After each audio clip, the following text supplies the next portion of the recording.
Assalamualaikum warahmatullahi wabarakatuh. Saudara-saudara, malam ini kita akan menyaksikan kisah luar biasa yang mengguncang panggung politik Indonesia. Bukan tentang kekuasaan, bukan tentang pencitraan, tapi tentang dua sosok pemimpin, Kang Deddy Mulyadi dan Anies Baswedan, yang terlibat dalam debat paling hangat, namun juga paling beradab. Semuanya bermula dari seorang wanita yang menghujat Kang Deddy di media sosial. Sebuah komentar yang sederhana, namun menyulut bara perdebatan antara dua pandangan besar, budaya dan moralitas, rasa dan logika. Dan dari sinilah, Indonesia belajar bahwa debat bisa jadi sarana untuk mendewasakan bangsa, bukan untuk memecah belahnya. Malam ini, kita akan menyelami bagaimana panasnya adu gagasan di panggung, hingga akhirnya berakhir dengan kehangatan di balik layar. Inilah kisah yang bukan hanya tentang politik, tapi juga tentang kemanusiaan, kejujuran, dan persaudaraan dalam perbedaan. Selamat datang di kisah debat panas Kang Deddy Mulyadi vs Anies Baswedan, dari hujatan menjadi hikmah. Siapkan hati dan pikiran Anda, karena dari sini kita akan belajar arti sebenarnya dari menjadi pemimpin. Semuanya bermula dari sebuah video berdurasi 2 menit yang mendadak viral di berbagai platform media sosial. Dalam video itu, seorang wanita berkerudung merah muda berbicara dengan nada tinggi, menuduh Kang Deddy Mulyadi sebagai pemimpin yang hanya mencari panggung. Ia menyebut tindakan Kang Deddy menolong warga miskin tanpa menyebut nama Tuhan sebagai bentuk kesombongan. Kalau berbuat baik tapi tidak membawa nama Allah, itu bukan amal, itu pencitraan. Serunya lantang, ucapan itu langsung menyebar, menjadi bahan perdebatan yang tak kunjung padam. Komentar publik pun membludak, ribuan orang membanjiri kolom komentar, sebagian membela Kang Deddy, sebagian lagi mendukung si wanita. Ada yang menyebut Kang Deddy sudah jauh dari nilai-nilai agama, tapi tak sedikit pula yang menilai wanita itu terlalu lancang dan tak memahami konteks kemanusiaan. Dalam hitungan jam, nama Kang Deddy dan wanita kerudung merah muda menjadi trending topik di seluruh platform. Isu sederhana berubah menjadi kobaran api besar. Kang Deddy yang dikenal dengan sikap sabar dan rendah hati, awalnya memilih diam. Namun, ketika fitnah itu mulai memengaruhi persepsi publik, ia akhirnya bicara lewat sebuah podcast yang ditayangkan di kanal YouTube-nya. Dengan tenang ia berkata, kalau berbuat baik masih harus dikaitkan dengan politik dan agama, maka kemanusiaan sudah kehilangan makna.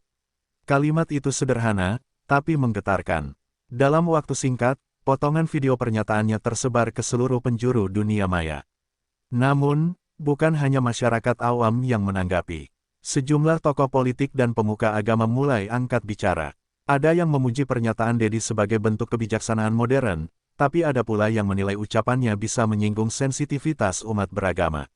Salah satu tokoh yang paling vokal adalah Anies Baswedan, mantan gubernur yang dikenal dengan gaya tutur lembut namun syarat makna.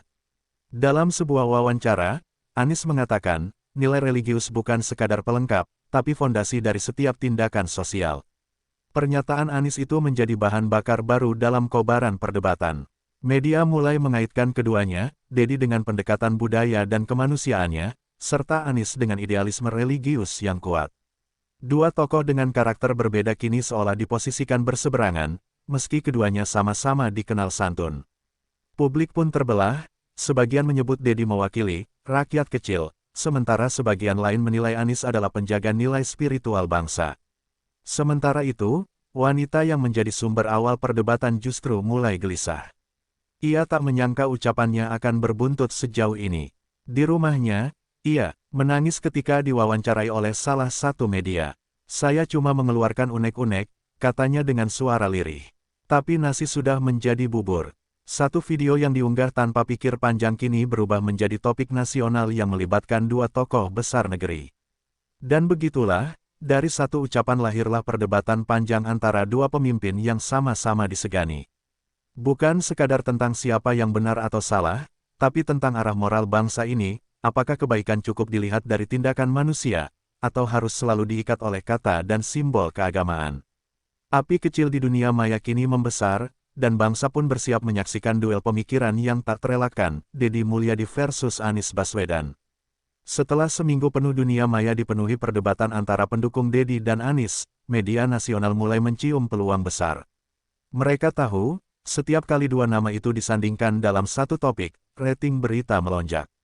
Maka lahirlah ide dari salah satu stasiun televisi besar di Jakarta, mengadakan debat terbuka bertema, etika dan moral dalam kepemimpinan publik. Konsepnya sederhana namun menggoda, mempertemukan dua tokoh yang sedang menjadi sorotan nasional dalam satu panggung langsung di hadapan publik. Di ruang rapat redaksi, para produser membahas strategi. Bayangkan, Dedi dengan gaya belak-belakan dan jenaka, berhadapan dengan Anies yang tutur katanya halus tapi tajam, kata seorang produser muda dengan semangat. Itu akan jadi tontonan yang luar biasa. Yang lain menimpali, kita angkat isu wanita penghujat itu sebagai pembuka. Dari sana, debat akan berkembang ke soal kemanusiaan, agama, dan arah moral bangsa. Semua setuju. Sebuah panggung besar pun disiapkan, lengkap dengan tata cahaya megah dan format interaktif agar publik bisa ikut bertanya langsung. Di sisi lain, tim komunikasi Kang Dedi sempat ragu. Mereka tahu Dedi bukan tipe yang suka debat formal. Ia lebih senang berbicara di tengah sawah, di pasar, atau di teras rumah warga. Namun, setelah berdiskusi, Dedi akhirnya setuju. Kalau ini bisa jadi ruang untuk mengedukasi rakyat, saya siap, ucapnya mantap. Ia tidak mempersiapkan teks, tidak membawa catatan, hanya membawa niat untuk bicara dari hati. Saya bukan orang pintar, tapi saya tahu rasa lapar itu seperti apa, ujarnya kepada timnya sebelum berangkat ke Jakarta. Sementara itu, di kubu Anies, persiapan berjalan dengan rapi. Tim komunikasinya menyiapkan data, kutipan, dan poin-poin penting yang bisa memperkuat argumennya. Pak Anies harus tetap tenang dan elegan, kata salah satu stafnya. Kita angkat sisi moralitas, pentingnya nilai agama dalam setiap tindakan pemimpin. Anies mengangguk, menatap catatan di depannya. Saya tidak datang untuk menyerang, ujarnya pelan, tapi untuk menjernihkan pandangan yang mungkin sedang kabur di masyarakat. Di luar itu semua, sang wanita yang menjadi sumber polemik duduk di rumahnya, menatap televisi dengan campur aduk perasaan. Ia kini menjadi sorotan tanpa ia kehendaki. Setiap unggahan di akun pribadinya dibanjiri komentar, ada yang menghina, ada yang menyalahkan, ada pula yang mengasihani. Dalam hati ia menyesal, andai saya bisa menarik kembali kata-kata itu, bisiknya lirih. Namun semuanya sudah berjalan terlalu jauh, namanya kini melekat pada perdebatan dua tokoh besar negeri. Hari debat pun mendekat, poster dan iklan promosi terpampang di berbagai platform digital, Dedi vs Anies, dua pandangan, satu panggung. Antusiasme publik luar biasa. Di Twitter, tagar-tagar debat terbuka Dedi Anies menjadi trending sejak pagi. Para pendukung masing-masing tokoh saling berbalas komentar, memprediksi siapa yang akan lebih unggul. Bagi sebagian orang, ini bukan sekadar debat politik, melainkan benturan dua cara pandang tentang bagaimana bangsa ini seharusnya dipimpin. Dengan hati atau dengan doktrin. Dan malam itu, panggung pun berdiri megah di tengah studio televisi nasional. Lampu sorot menyala terang, kamera siap merekam setiap ekspresi, dan ratusan pasang mata menunggu di kursi penonton. Dari balik layar, dua sosok besar sedang bersiap. Dedi Mulyadi dengan senyum tenang dan ikat khas Sunda di kepalanya, dan Anies Baswedan dengan setelan jas biru tua yang memberi kesan berwibawa. Dua dunia, dua cara berpikir, akan segera beradu dalam satu panggung yang sama. Bab 3 awal debat yang tegang. Malam itu, suasana studio televisi terasa seperti medan laga. Kamera menyorot panggung besar bertuliskan, debat terbuka, etika dan moral kepemimpinan publik.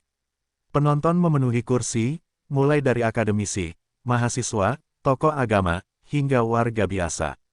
Mereka datang bukan sekadar untuk menonton, tetapi untuk menyaksikan langsung dua tokoh yang sedang menjadi pusat perhatian negeri, Kang Dedi Mulyadi dan Anies Baswedan. Moderator tampil dengan suara tenang namun berwibawa. Saudara-saudara, malam ini kita akan mendengarkan dua pandangan yang berbeda namun sama-sama penting bagi bangsa.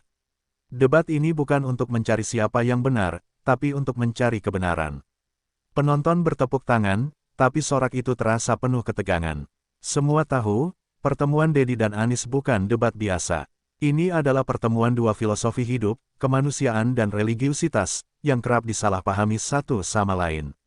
Pertanyaan pertama langsung dilempar, apakah tindakan sosial tanpa menyebut nama Tuhan dapat dianggap tidak bernilai secara moral? Moderator menatap kedua tokoh itu bergantian. Dedi mengambil napas pelan sebelum menjawab, saya tidak pernah menghapus Tuhan dari hidup saya. Tapi saya juga percaya, Tuhan tidak butuh disebut untuk tahu isi hati manusia. Kalau kita menolong orang dengan tulus, itu sudah bentuk ibadah yang sebenarnya. Kalimat itu disambut tepuk tangan panjang dari sebagian penonton. Anies menunggu hingga tepuk tangan reda, lalu berbicara dengan nada lembut tapi tegas. Saya sepakat bahwa niat baik itu penting. Namun, dalam kepemimpinan publik, ucapan juga punya makna. Kita harus menunjukkan arah moral kepada rakyat, agar mereka tahu bahwa setiap kebaikan bersumber dari nilai ilahiyah. Tanpa itu, tindakan sosial bisa kehilangan akar. Kata-katanya membuat sebagian penonton mengangguk setuju, sementara sisanya terdiam merenung. Moderator tersenyum melihat tensi yang mulai naik. Menarik, ujarnya, dua pandangan yang tampak berbeda, tapi sama-sama berbicara tentang kebaikan. Namun penonton bisa merasakan, di balik tutur yang sopan, ada arus kuat yang saling bertubrukan. Dedi menatap Anies dengan tatapan penuh rasa hormat, namun juga tegas. Mas Anies, saya ini orang kampung. Saya membantu warga bukan karena mau menunjukkan nilai moral, tapi karena saya tahu bagaimana rasanya jadi orang kecil yang tak punya siapa-siapa. Kalau harus menunggu niat diucapkan, kadang bantuan itu keburu terlambat. Anies tersenyum kecil. Kang Dedi, saya sangat menghormati perjuangan panjenengan. Tapi ingat, niat baik tanpa arah bisa terseret arus populisme. Pemimpin harus jadi teladan yang menjelaskan mengapa ia berbuat. Kalau tidak, rakyat bisa kehilangan pegangan spiritual. Sekali lagi, tepuk tangan terdengar, tapi kali ini lebih terpecah. Di media sosial, netizen mulai berkomentar real time, Anies bijak tapi kaku, tulis seseorang. Dedi sederhana tapi mengena di hati, balas yang lain. Suasana semakin panas. Moderator mencoba menengahi, tapi percakapan sudah mengalir dengan intensitas tinggi. Dua tokoh ini tidak sedang berdebat untuk menang, mereka sedang beradu pandangan hidup. Kata demi kata menjadi senjata, tapi tidak ada hinaan, tidak ada serangan pribadi. Justru yang terasa adalah benturan elegan antara logika dan rasa, antara teori dan pengalaman, antara kepala dan hati. Dan di balik layar, produser tersenyum puas. Rating melonjak tinggi. Tapi mereka tak tahu, debat ini bukan sekadar tontonan. Malam itu, bangsa Indonesia sedang menyaksikan refleksi dirinya sendiri, terbelah antara ingin menjadi manusia yang religius, atau manusia yang humanis, dua hal yang sebenarnya bisa berjalan beriringan, tapi sering kali dipertentangkan. Setelah sesi pertama berakhir, moderator membawa perdebatan ke arah baru. Sekarang, katanya sambil menatap keduanya, kita akan membahas peran budaya dan kearifan lokal dalam kepemimpinan publik. Apakah budaya bisa menjadi panduan moral, atau justru harus tunduk di bawah nilai-nilai agama? Suasana hening seketika, penonton menunggu, kamera menyorot wajah Dedi dan Anies yang tampak sama-sama tenang namun penuh konsentrasi. Kang Dedi lebih dulu berbicara. Ia menatap penonton, lalu tersenyum. Saya lahir di tanah Sunda, besar di tengah masyarakat yang hidup dengan gotong royong dan hormat kepada sesama.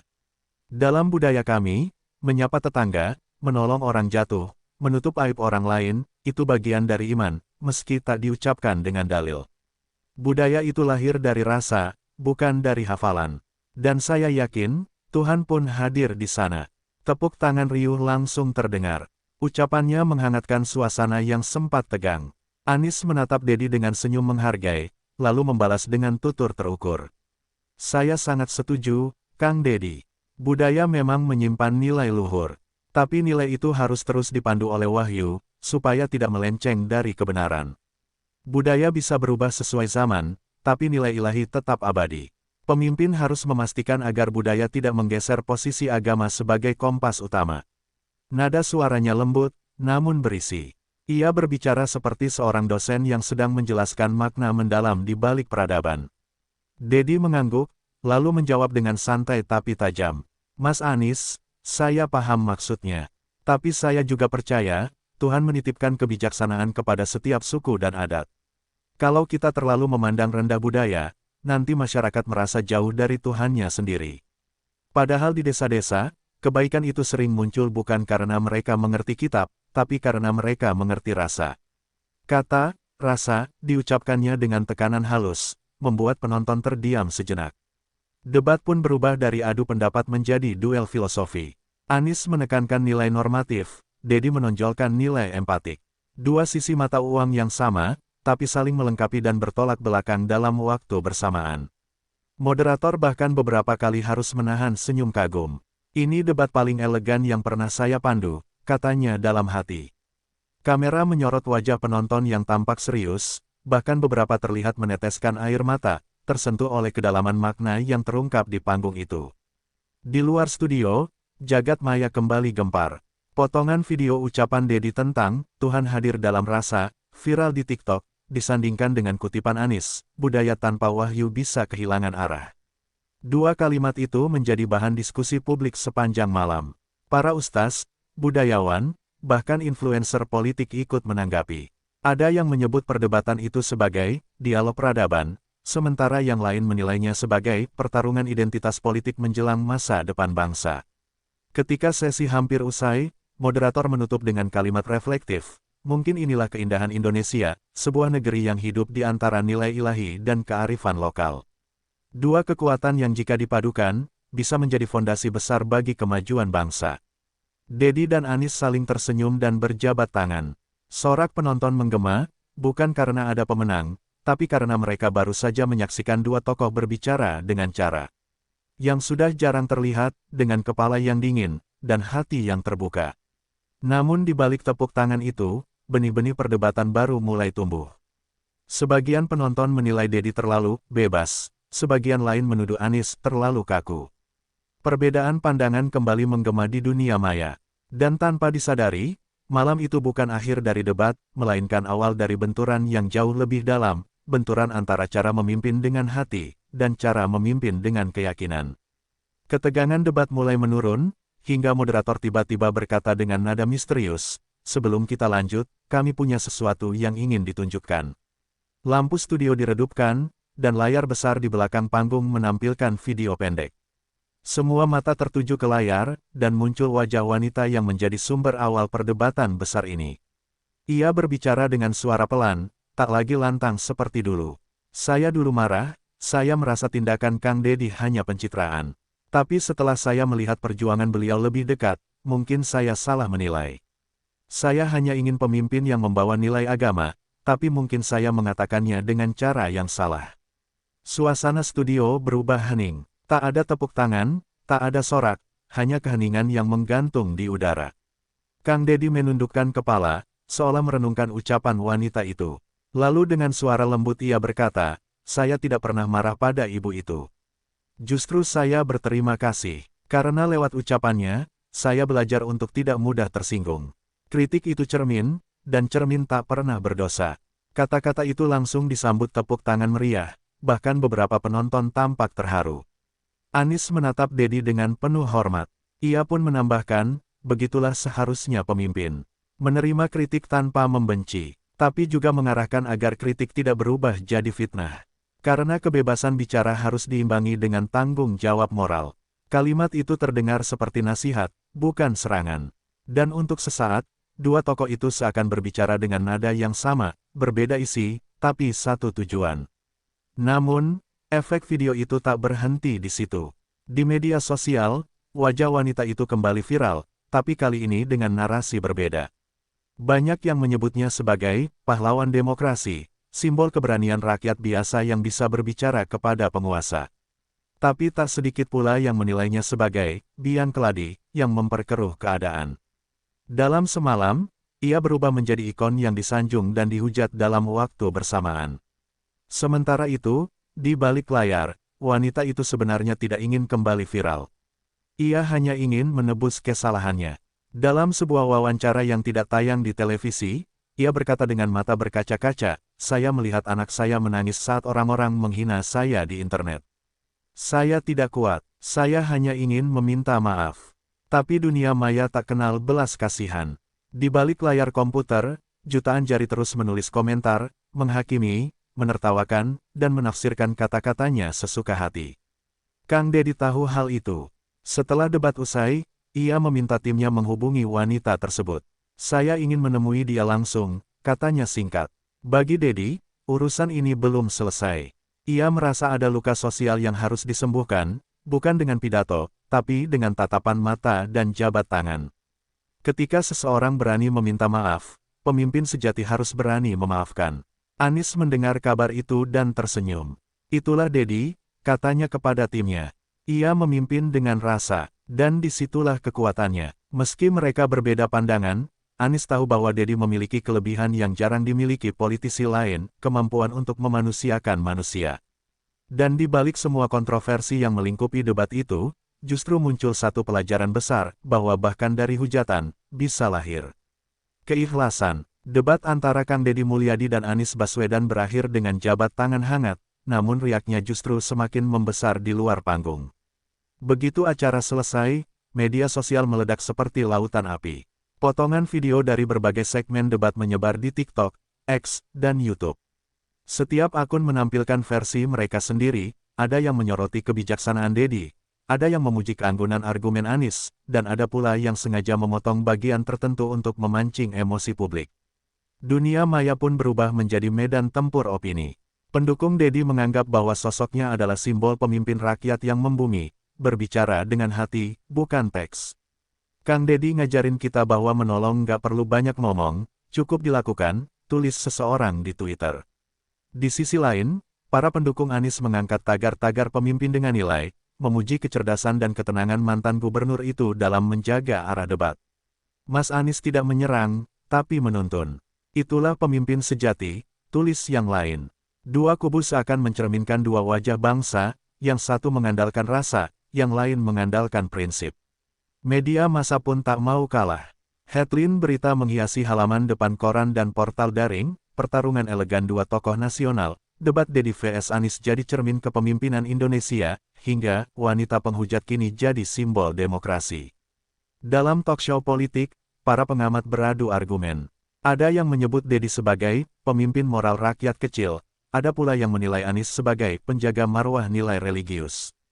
Bahkan ada analis yang berani mengatakan bahwa debat ini adalah sinyal awal dari pertarungan politik 2029. Sementara itu, di kalangan partai politik, suasana tak kalah panas. Beberapa partai mulai melirik Deddy dengan serius. Sosoknya yang merakyat dan berani dianggap punya potensi besar untuk menggaet suara rakyat pedesaan. Di sisi lain, kubu Anies semakin solid, merasa debat tersebut memperkuat citranya sebagai figur intelektual yang berakhlak. Di ruang-ruang rapat politik Jakarta, nama keduanya kini sering disebut bersamaan, kadang sebagai calon lawan, kadang sebagai calon pasangan. Namun di tengah hiruk-pikuk politik itu, wanita yang menjadi sumber awal polemik justru hidup dalam ketenangan yang canggung. Ia berhenti muncul di televisi dan menutup akun media sosialnya.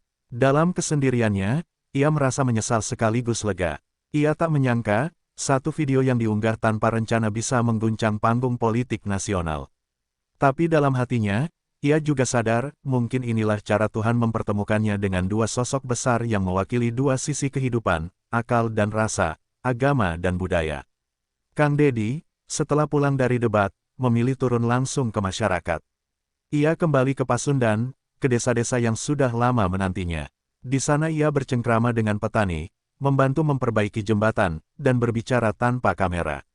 Debat itu bagus, katanya kepada warga, tapi yang lebih penting adalah tetap bekerja untuk rakyat. Sementara Anies, di Jakarta, kembali menghadiri forum-forum pendidikan dan dakwah, membahas moralitas dalam kepemimpinan. Ia tak membicarakan debat itu lagi, tapi dalam setiap pidatonya, ada semangat baru, semangat untuk merangkul nilai-nilai kemanusiaan tanpa meninggalkan dasar agama. Meski terlihat damai di permukaan, para pengamat tahu bahwa keduanya kini sedang menempuh jalan panjang menuju panggung yang lebih besar. Debat itu bukan sekadar pertarungan ide, tapi batu loncatan menuju masa depan politik Indonesia. Dan bagi rakyat yang menyaksikannya, malam itu menjadi pengingat bahwa bangsa ini masih memiliki pemimpin yang berpikir, berdebat, dan berbuat, bukan demi pencitraan, tapi demi mencari makna sejati dari kata bermanfaat. Setelah sorotan lampu, studio padam dan tepuk tangan penonton perlahan memudar, suasana ruang belakang panggung berubah hening. Kru televisi sibuk membereskan perlengkapan, sementara Kang Deddy Mulyadi dan Anies Baswedan masih duduk di kursi tamu yang kini kosong dari kamera. Udara malam itu terasa berbeda, tidak lagi dipenuhi kata-kata debat, melainkan napas tenang dua manusia yang baru saja saling menguji, saling menilai, dan pada akhirnya, saling menghormati. Kang Deddy tersenyum sambil menatap Anies. Mas Anies, ujarnya lembut, kadang saya ini ngomongnya suka ngawur, tapi niatnya nggak pernah jahat. Saya hanya pengen orang sadar bahwa urusan kemanusiaan itu nggak bisa selalu dibungkus dengan teori. Anies menatap balik, tersenyum pula. Saya paham, Kang. Saya pun sering dianggap terlalu normatif, terlalu halus. Padahal, saya juga cuma ingin orang belajar berpikir dengan hati yang tenang, bukan dengan amarah. Mereka berdua tertawa kecil, seolah baru menyadari betapa debat tadi hanyalah percikan kecil dari samudera panjang pemikiran. Dedi lalu berkata, lucu juga ya, Mas. Orang-orang di luar sana mungkin mengira kita saling benci. Anies mengangguk. Padahal yang sebenarnya, kita hanya sedang menjaga dua sisi kebenaran. Satu bicara tentang nilai, satu tentang rasa. Kalau dua-duanya bisa jalan bareng, negeri ini bisa jauh lebih damai. Seketika ruangan menjadi hening lagi. Keduanya terdiam, memandang jauh ke arah pintu keluar yang masih dijaga satpam. Dalam diam itu, seolah ada kesadaran yang sama, bahwa perbedaan mereka bukan jurang, melainkan jembatan. Bahwa bangsa ini butuh pemimpin yang tak hanya bicara di podium, tapi juga mendengarkan di jalanan. Mas Anies, ucap Dedi pelan, saya mungkin gak pinter ngomong seindah sampean, tapi saya mau terus belajar. Asal jangan sampai rakyat yang jadi korban dari debat kita. Anies menatapnya serius. Dan saya pun belajar dari Kang Dedi, bahwa nilai sejati seorang pemimpin bukan di kata-katanya, tapi di langkah kakinya. Saya lihat sendiri bagaimana panjenengan turun ke sawah, ngobrol sama warga, tanpa kamera. Itu pelajaran besar buat saya. Ucapan itu membuat Dedi menunduk sedikit, menepuk dada, dan berkata, Alhamdulillah. Kalau begitu, semoga yang di atas rida dengan niat kita. Beberapa menit kemudian, keduanya bangkit berdiri. Mereka saling menyalami dengan erat, bukan sekadar formalitas politik, tapi dari hati yang benar-benar saling menghargai. Anies berkata, mungkin kita nggak selalu sepakat, Kang, tapi saya yakin, kalau pemimpin-pemimpin Indonesia bisa berdialog seperti ini, kita nggak akan kehilangan arah. Dedi menjawab lirih, betul, Mas. Kita beda cara, tapi tujuan kita sama, bikin rakyat bahagia. Sebelum berpisah, Dedi sempat berkata setengah bercanda, Mas, kapan-kapan kita diskusi lagi, tapi jangan di TV. Di warung kopi aja, biar lebih jujur. Anies tertawa, siap, Kang. Tapi syaratnya, saya yang bayar kopi, panjenengan yang bayar gorengan. Mereka tertawa bersama, lalu berjalan ke arah yang berbeda, namun dengan langkah yang sama, langkah pemimpin yang memahami bahwa politik sejati bukan tentang menang dan kalah, melainkan tentang bagaimana menanamkan kebaikan di hati manusia. Dan malam itu, di lorong studio yang sepi, dua sosok dengan cara pandang berbeda meninggalkan jejak yang sama, sebuah harapan bahwa Indonesia masih punya ruang bagi perdebatan yang beradab, dan persahabatan yang tumbuh dari perbedaan. Keesokan harinya, suasana publik terasa lebih tenang.